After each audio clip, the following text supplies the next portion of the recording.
आपको बिहार चुनाव का रक्त चरित्र दिखाते हैं। आजकल बिहार के चुनाव में जंगलराज की बहुत बातें हो रही हैं, लेकिन आज इन तस्वीरों को देखकर आप क्या कहेंगे?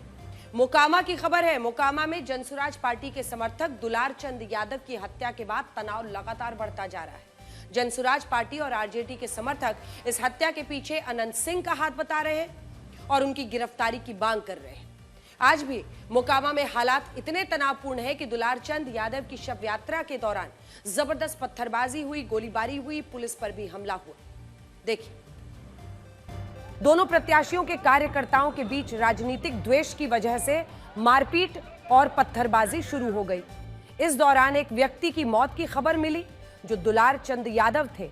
दुलार चंद यादव जनसुराज पार्टी के प्रत्याशी के समर्थन में रैली निकाल रहे थे और आरोप है कि अनंत सिंह के समर्थकों ने उनके पैर में गोली मार दी और जब दुलार चंद घायल होकर जमीन पर गिरे तो उन्हें गाड़ी से कुचल दिया गया। इस घटना के कई वीडियो सोशल मीडिया पर भी वायरल हो रहे हैं, जिसमें चुनाव प्रचार पर निकले दोनों पार्टियों के कार्यकर्ताओं की गाड़ियों का काफिला आमने सामने आ गया है, जिसके बाद दोनों आपस में भिड़ गई है। इस दौरान दोनों पार्टियों के कार्यकर्ता बुरी तरह से घायल भी दिखाई दिए हैं। आरोप है कि इसी झड़प के दौरान दुलार चंद यादव को हत्या कर दी गई। पुलिस फिलहाल इस मामले की जांच में जुट गई है। अब ये समझिए कि इस हत्या का आरोप बाहुबली अनंत सिंह पर क्यों लग रहा है। याद रखिएगा, ये वही अनंत सिंह है जिन पर पूरा माफिया राज चलाने के आरोप लगते रहे। ये पूरा विवाद 30 अक्टूबर को शुरू हुआ जब मोकामा में चुनाव प्रचार के दौरान जनसुराज पार्टी के प्रत्याशी पीयूष और जेडीयू प्रत्याशी अनंत सिंह का काफिला आमने सामने आ गया।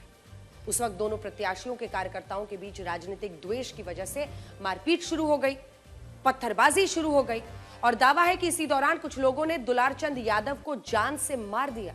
दुलार चंद यादव जनसुराज पार्टी के प्रत्याशी के समर्थन में रैली निकाल रहे थे और आरोप है कि अनंत सिंह के समर्थकों ने उनके पैर में गोली मार दी और जब दुलार चंद यादव घायल होकर जमीन पर गिरे तो उन्हें गाड़ी से कुचल दिया गया। पुलिस फिलहाल इस मामले की जांच में जुट गई है और इस घटना ने बिहार के चुनावों को रक्त रंजित कर दिया है। वैसे इस हत्याकांड को मोकामा सीट पर बाहुबलियों के ही टकराव का परिणाम कहा जा रहा है। दरअसल देखिए, अगर आप बिहार की पूरी राजनीति को देखें तो मोकामा में जिस दुलार चंद यादव की मौत हुई है वो 90 के दशक में लालू यादव के बहुत करीबी थे और जिस दौर में बिहार के अलग अलग क्षेत्रों में बाहुबलियों की एक समानांतर सरकार, एक समानांतर सत्ता चलती थी, उस दौर में मोकामा के टाल क्षेत्र में दुलार चंद यादव का बोलबाला चलता था। दुलार चंद यादव पर हत्या, अपहरण, फिरौती, रंगदारी, अवैध हथियार रखने, कई तरह के केस दर्ज हैं। अब दुलार चंद यादव की हत्या का आरोप जिस व्यक्ति पर लगा है वो है अनंत सिंह। मोकामा अनंत सिंह का गढ़ माना जाता है। इन्हें मोकामा का एक बाहुबली नेता भी कहते हैं। अनंत सिंह पर हत्या हो, अपहरण हो, इन पर भी, इसीलिए हम बाहुबली का टकराव कह रहे हैं इसे। अनंत सिंह पर हत्या, अपहरण, फिरौती, रंगदारी, दंगा फैलाने जैसे कुल 28 केस दर्ज है। यानी मोकामा चुनाव में हत्या का यह मामला बाहुबलियों की आपसी दुश्मनी का भी नतीजा हो सकती है। दुलार चंद की हत्या का आरोप अनंत सिंह पर इसलिए लगा है क्योंकि मोकामा का राजनीतिक इतिहास अनंत सिंह और उनके परिवार के ही इर्द गिर्द घूमता है। बिहार की राजनीति को करीब से जानने वाले ये समझते हैं कि मोकामा मतलब बाहुबली अनंत सिंह और दूजा कोई नहीं।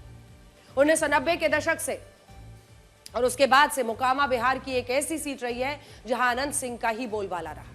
मोकामा सीट से 8 बार अनंत सिंह या उनके परिवार के जो सदस्य हैं वही विधायक चुने जा रहे हैं। 5 बार तो अनंत सिंह खुद विधायक रहे। अनंत सिंह के भाई दिलीप सिंह साल 1990 से साल 2000 तक 2 बार मोकामा से विधायक थे। इसके बाद साल 2000 में दिलीप सिंह को एक अन्य बाहुबली नेता सूरजभान सिंह ने हराया। फिर 2005 से साल 2022 तक लगातार अनंत सिंह ही चुनाव जीतते रहे। इस दौरान उन्होंने जेडीयू और आरजेडी दोनों पार्टियों के टिकट पर चुनाव जीते, कभी जेडीयू कभी आरजेडी, और साल 2015 में जब निर्दलीय लड़े तब भी विजयी रहे। अब साल 2022 में जब अनंत सिंह की सदस्यता रद्द हुई तब उनकी पत्नी नीलम सिंह विधायक बन गई। मतलब यह है कि पार्टी कोई भी हो, विरोधी कोई भी हो, जीत अनंत सिंह के खाते में ही जाती है।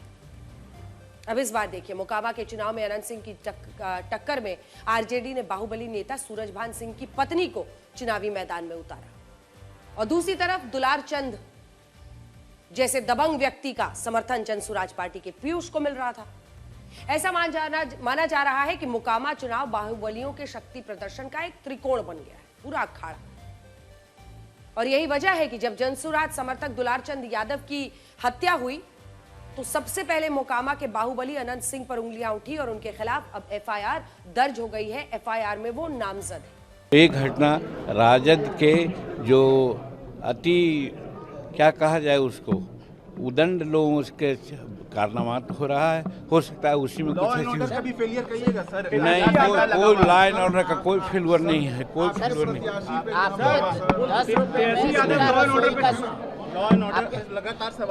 कार्रवाई की जाएगी, कार्रवाई हो रही है। कि लोगों के बौखलाहट, हार का जो बौखलाहट है अब सबके सामने आ गया। कौन लोग हैं जो पैरोल पर इन लोगों को बाहर किया, कौन लोग हैं जिन अपराधियों को संरक्षण देने का काम कर रहे और चुनाव में बंदूक लेकर के आचार संहिता में घूम रहे हैं, तो ये कौन सा राज कहा जाए। पूरा का पूरा प्रशासन के संरक्षण में चारों तरफ से कवर्ड रहता है और मार करके जाकर के पूरे मजे लेता है और स्पीच देता है। जानवर से बदतर जिंदगी मारा गया दुलारचंद जी। आखिर गुनाह क्या था दुलारचंद जी का भाई कि आम लोगों के लिए जीते थे। हम तो 80 से इस व्यक्ति को जानते हैं।